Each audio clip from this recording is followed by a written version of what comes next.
So I just got a new car. I saw it. It's used, but it's new to us. I saw it out there. It's a Volvo electric car. I saw that. Yeah, I've got mixed feelings about the electric car, but you got one, and now you got a truck as well, right? Right, 2 electric trucks. Now I'm not a climate Nazi or a climate zealot. I'm not. I just don't like, one, I don't like paying for the electricity because SoCal Edison is so expensive. And I've got solar. I can charge them up with solar. We just recently put solar on as well. Yeah. And 2, I don't, polluting the air with the car, I can avoid that by getting electric car. I am not a climate zealot. I don't ascribe to that religion. So you're not against the internal combustion engine? No, I think we should have an all above the line approach to energy. Nuclear, wind turbines, solar, everything imaginable. Fusion, let's do fusion too, if we can bust into fusion. I don't know that much about fusion, but those other ones that you mentioned, I'm all good without. They're all good. But all above the line, rather than just fixating. Living in this state, I just don't see how we're going to get away from the internal combustion engine and burning fossil fuels. I just don't see it. But in this state. In this state, or maybe in this country. Once it brings the state to its knees, it might, repent and, open up energy. Or there'll be a revolution. Or maybe an insurrection. Well, who knows? We don't want to use that word. Right. Insurrections fail, revolutions succeed. Right. Yeah. Okay. If they have the right cause, right? So did you hear about Chicago? I did. I heard about that yesterday. Double-digit negative? That is just, it's cold in the Midwest and in the East Coast. They postponed a playoff football game in New York for that. That's pretty rare that they would do that. Even Buffalo's getting a little soft. They used to play in the snow. Yeah. So when it was cold, but it's affecting these electric cars. Yeah, I would be concerned if I were the owner of an electric car, and especially, I guess it's zeroing in on Tesla, their charging stations. It'll affect all the electric car people up there. Tesla, it doesn't care what race you are regarding Tesla or Volvo or any of them. A battery is a battery. A battery is a battery is a battery. Yeah. You're right. Perfect. So there's like graveyards up there around the chargers, just car graveyards. And again, if that's how you want to spend your time in a normal situation and charge your cars, I know you've got 2 electric vehicles parked here, but you've got a way to charge them at your home, which I think is great. But it's just not the way that I want to spend my time. But these people, unfortunately, are having to park their cars because they can't charge them, and they're just leaving there. And they're abandoning Walk away. them. Yeah, it's like when the Germans abandoned their vehicles after the Battle of the Bulge. Yeah. They just walked away from their stuff because they didn't have any fuel. And I don't know. In Chicago, I don't know if I would abandon anything that I valued. You never know. You never know what you're going to come back to. Our story is not about murders in Chicago. It's about batteries. That's what came to the news. Yeah, exactly. And these cars are they're useless until they can get a charge. Well, they're dead robots. Exactly. That was an expression they used. And the other thing is are they going to be able to just hook up to these machines when the machines come back on? Well, or are they going to have to trickle charge the battery to try and get it going again? I don't know. Depends on the temperature. I don't know. But and we're just now in the middle of January, and it could be cold there for the next 2 to 3 months, right? You get off the lake effect off Lake Michigan. That wind chill brings it down. But February definitely you could be seeing negative, temperatures. I know they're having negative temperatures in Colorado. We have family there. They're negative there. They're negative in Idaho. What about Alaska? That's some of the coldest climes, right? Yeah, but they cracked the code. Did they not crack the code? Well, you don't hear about them having problems up there, but I'd like to find out how many electric cars there are in Alaska. Do you think there are a lot of electric cars in Alaska? Battery is a battery.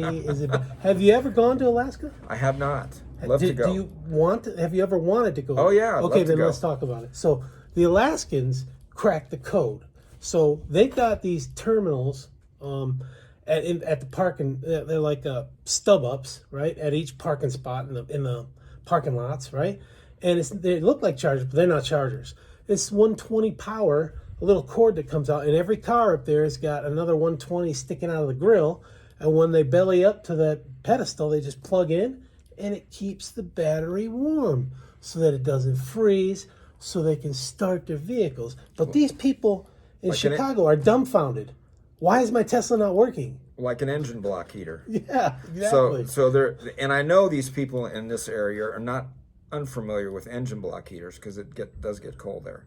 We have, and when at our bus yard, we had a few buses that had to have engine block heaters. So why wouldn't they have thought about that when they install these charging stations? They want to be woke, maybe.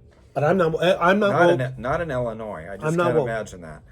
But they might want to be woke, and maybe they're climate zealots in that religion, and they don't want to contribute. They want clean energy, and they don't think about the effects of the environment. Well, I would imagine that is going to change. They're going to start thinking about it now. So while we're speaking about EVs, let's look at the whole energy grid system. You know what I'm saying? So wave energy. There's been some whales popping up dead on the Atlantic coast, New Jersey, New York. Think there's a correlation? Well, I would hope not. I'm sure there's somebody out there that thinks so, because every time something catastrophic happens, they're going to blame something that is man-made. You know, we've had the same issues with nuclear power, even here in our state of California, the San Onofre plant. And it blows people's minds. And I'm a firm believer. I'm not a zealot about it, but I'm a firm believer that nuclear power is a good, clean power. I mean, it accounts for 30% of the country's power. I checked the stat. And there are countries other than ours that use it. We're the biggest consumer, but there are other countries. Yeah, there are other countries that are using it, and they don't seem to have any problem. I mean, there was that problem in Russia. With Chernobyl, that's Ukraine, right? Right. And then 3 Mile Island over here, right? Right. So people are glowing over there. Their eyes are glowing in the dark. But, you know, I can tell you that there's probably been a few accidents on the freeway today, and they're not banning cars or people driving cars. So we get kind of carried away, you know, just like we were talking about yesterday with the airline safety. They're not banning airlines. They may be grounding planes, but they're not banning that industry. That's they can't hold people at fault. They got to blame the object, like guns. Right. People who fire the gun, they're not responsible. It's the gun. Right. Let's control it. Yeah. Well, don't get me started with that one, because gun control is just another crazy thing. I mean, they don't look at the source, like you said. It's the person that handles that gun. A gun is harmless. Sitting on the table, it's harmless until somebody picks it up. Since we're talking about it, what about that dude that the illegal immigrant in San Francisco that shot that tourist, that girl, and he said the gun fell to the ground and it fired by itself. The illegal alien you're talking about. Yeah. And I guns believe he pretty much got off on that. He did? That was a sad story. That was a few years ago. That was a very sad story. Very sad. But there's stories like that all the time, and it centers around control and not the source. And the source is we got the wrong people getting their hands on weapons. So, preach on. You know. So going back to wave energy costs between 20 and 30 cents per kilowatt, and coal costs around 10 cents per kilowatt. So the wave generators, they're pretty expensive to set up out in the ocean. And just imagine you're towing it out to get it into position, and one of the floaties fails and it sinks. Bye-bye. See you later. Yeah, loss. Right. Yeah. So, and that's a fairly new energy source, right? I mean, coal is a natural source, not that waves wouldn't be, but we already know the use of coal. We have coal mines all over the place. Utah, Virginia, West Virginia, big coal area. Yeah. Pennsylvania, those are big coal areas. Yeah. And they're mining it. They've been mining it for years. That's in some Black places lung. that's the coal Yep. or the sole source of income in some communities. Yeah. And of course, we have some that would like to shut that industry down, and Yeah. that's a sad deal. Yeah, it's a war on energy. It is. It's a war on Yeah, energy. it really is. Okay, so let's look at wind turbine generators, right? A good thing. Sometimes in the cold weather, icicles form on it, and it starts to slow down. Doesn't generate as much electricity. If it's really deep cold weather, you got to shut it down. Right. Well, most people don't think about Texas as being a cold area, but a few years ago, and they rely on a lot of wind turbine. Who was that guy? T-Bone Pickens? Is that who that man was that's involved in a lot of the... T-bone T-Bone Pickens, I think his name sounds is. like corn pop. Anyway, this guy is he's involved in the energy field, but they had a fluke freeze, and it cost that state a lot. Well, Texas is off the national grid. They like to be, they've been a republic. They've been their own kingdom, right? So they like to do things their way. And so, but wind isn't the biggest out there. Texas uses natural gas.